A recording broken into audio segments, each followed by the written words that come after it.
Hello and blessings, beautiful souls. Since filming in my kitchen has become quite the thing, I feel like I should explain why I still have a Christmas tree set up in the background. 100% because I'm too lazy to take it down.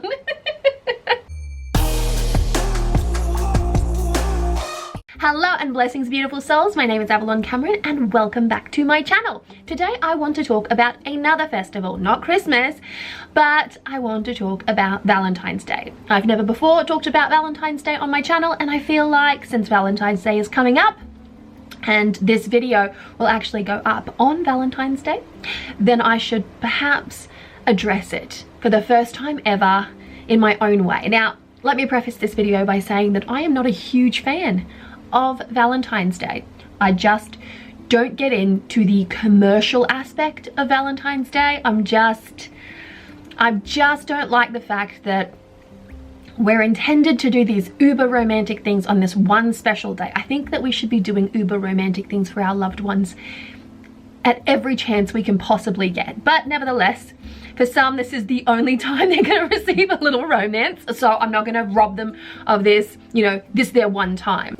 Now, as with quite a few worldwide festival celebrations such as Valentine's Day, we do have to look into its roots. And of course, like many other celebrations, Valentine's Day has its roots in an ancient pagan festival. Specifically a Roman festival this time around, and that would be Lupercalia. Now, this bloody festival was quite the gore fest.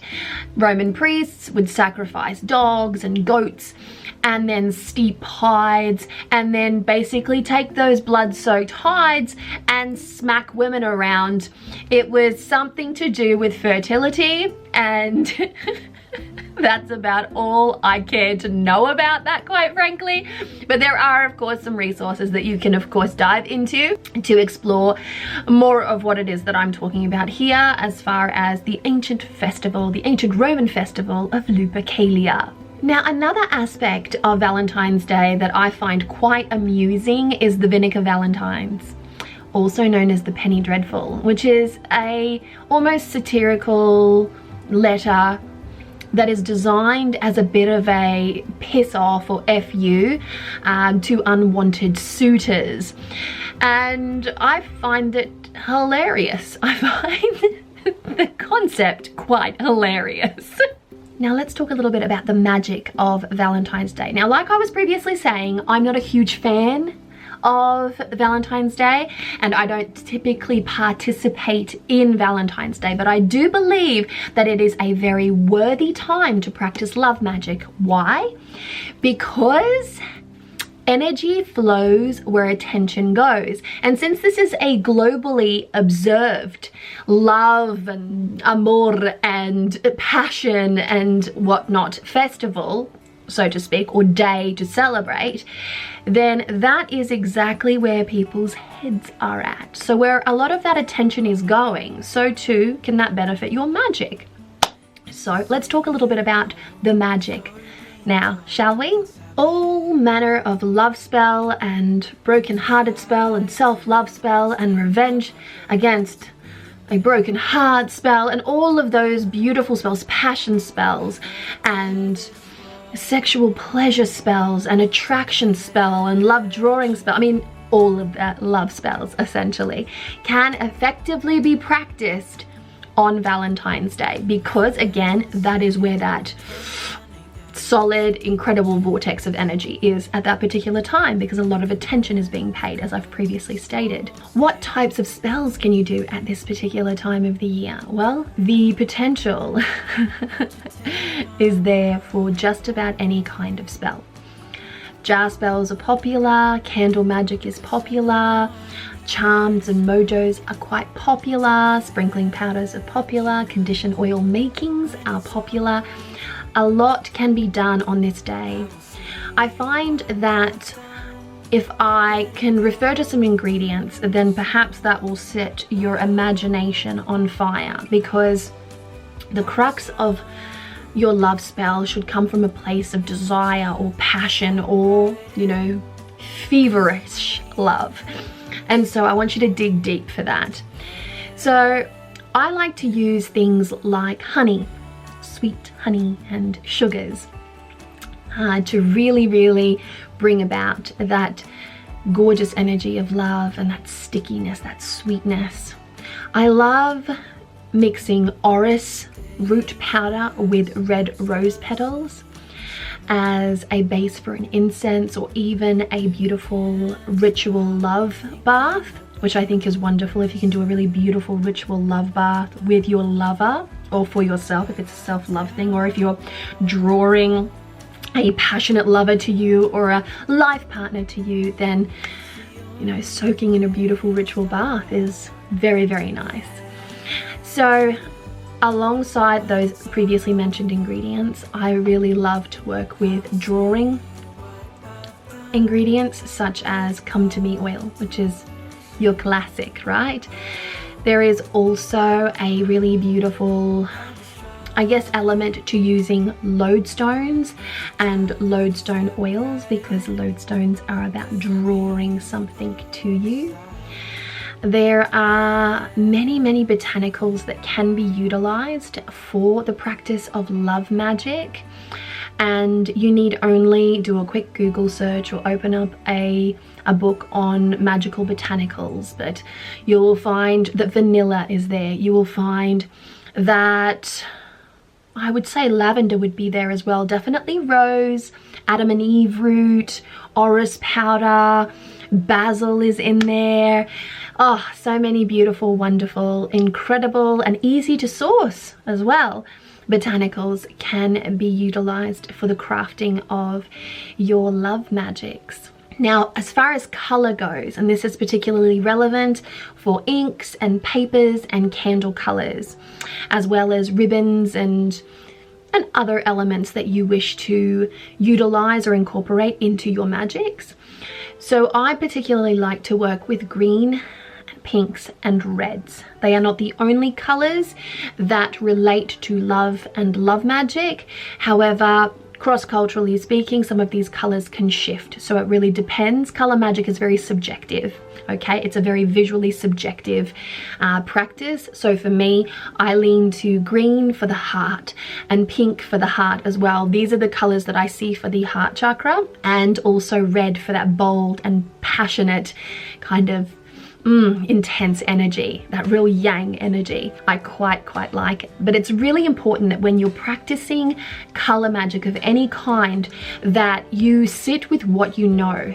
When you look at a color, if a book is telling you that red is for love, and you look at red and it terrifies you, or it invokes an entirely different emotion within you, then for you, red is not a color of love. It's a color of fear or terror or anger or war or something else. So it's really important to sit with what you know, okay? Let's talk a little bit about a little petition tip that I've got for you. So if you're writing petitions for your spells, for your love spells more to the point, then I highly recommend that when you sign your name at the end of your petition, that you place a cross next to it like you would like a hug and a kiss, an XO, but you place that cross and you kiss it. You're sealing it with a kiss. This has some really beautiful history to it. Kings and commoners alike would once do this very thing to really solidify the bond of what it is that is being written, the validity of what is being written, so it had weight to it. And by doing the same, then when you write your petitions and you cross it at the end and you give it that kiss, you too are acknowledging that bond, that weight of what it is that you have written. And that adds layers, my friends, that adds layers. Let's talk about deity. For those who like to work specifically with gods and spirits and deity, we all have our favorite gods and goddesses and spirits and deity, right? But for the, I guess, for the theme of Valentine's Day, it is typical to go towards a more love, passion, sensual, sexual pleasure type of god and or goddess. Typical at this time of the year would be Eros, which later on became Cupid, the little cherub with the wings. Yes, so there's a transformation that happened there. I'm not sure Eros is very excited to have been turned into a little cherub. However, we also have Aphrodite, we have Venus, we have Bast, we have Hathor, we have Ishtar, we have Inanna, we have Rhiannon, the red goddess, the Celtic goddess. We have Pan, the wild, fertility, lustful, intense, evocative, Celtic god of the wild hunt in the forest. We have Frigg, we have Freya, we have probably more female energy in this particular pool of deity than we do have masculine, but there are quite a few, and if you do a quick Google search, perhaps look it up in Wikipedia, it will give you a full list. Oshun, from my particular culture, which is a Yoruba Odisha, is considered to be a deity or an Odisha that you would work with for love and attraction, and so it is typical for her to be used or invoked, not used but invoked in that way. And voodoo has its own loa. So there are plenty of deity that you can work with or petition, more to the point, for your love magics, and researching these deities can be wildly informative. And I find that by sitting with a list and looking very closely at whom it is that really tickles your fancy, a lot can come from that experience as well, because we can sometimes be a little too strict with who it is we work with. We typically tend to work with whom we know or whom we understand. But I find that working with deity can be wonderfully multifaceted, and that in the arena of love there are many, many goddesses of love, and you will find crossovers between these goddesses. For instance, Aphrodite, Venus, beautiful, and then they cross over with Ishtar and Astarte, and so on and so forth. So you have this incredibly beautiful bleed and crossover, which gives a depth to your understanding of particular gods and goddesses, and it's a very worthwhile pursuit that will no doubt increase your knowledge on specific deity. Let's talk a little bit about crystals, because I like to work with crystals. I'm a fan of crystals, ethically harvested crystals, mind you, and I feel that it's good to mention stones from time to time. So I personally like working with rose quartz, of course. Jade is very, very beautiful. These are my heart stones. I like to work with green calcite, yes, green calcite, and pink kunzite and rhodochrosite, and there are many, many, many beautiful, beautiful love stones. But I also like to work with shells. Now, I don't know if this comes from my tradition. We use a lot of shells in my family's practice, and in Candomblé and Umbanda, cowrie shells are specifically utilized.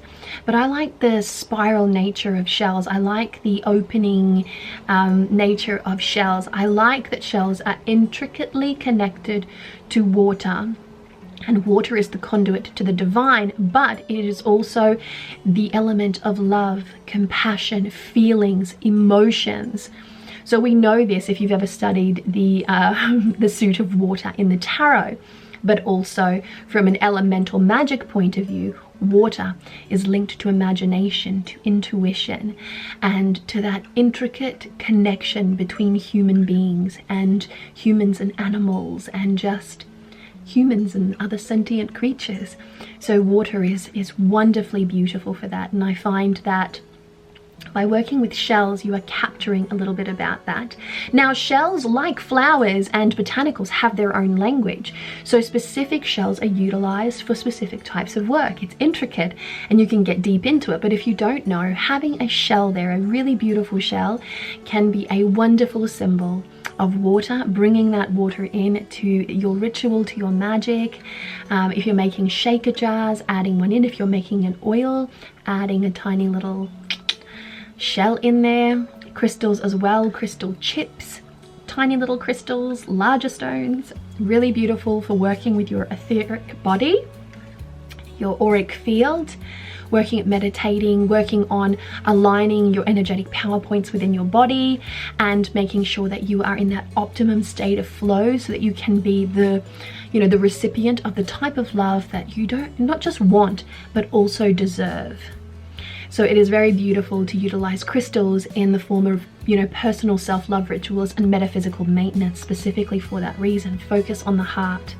Whenever you're working at balancing any kind of meridian within the body, it is a holistic approach. So while focus may go on the heart, it is very, very important to work on all of your other meridians at the same time to bring in that sense of alignment. Grounding and centering, of course, is paramount in such practices. So get amongst it. I almost forgot to mention that there are quite a few beautiful oracle and tarot decks that are themed to the theme of love. Does that make sense?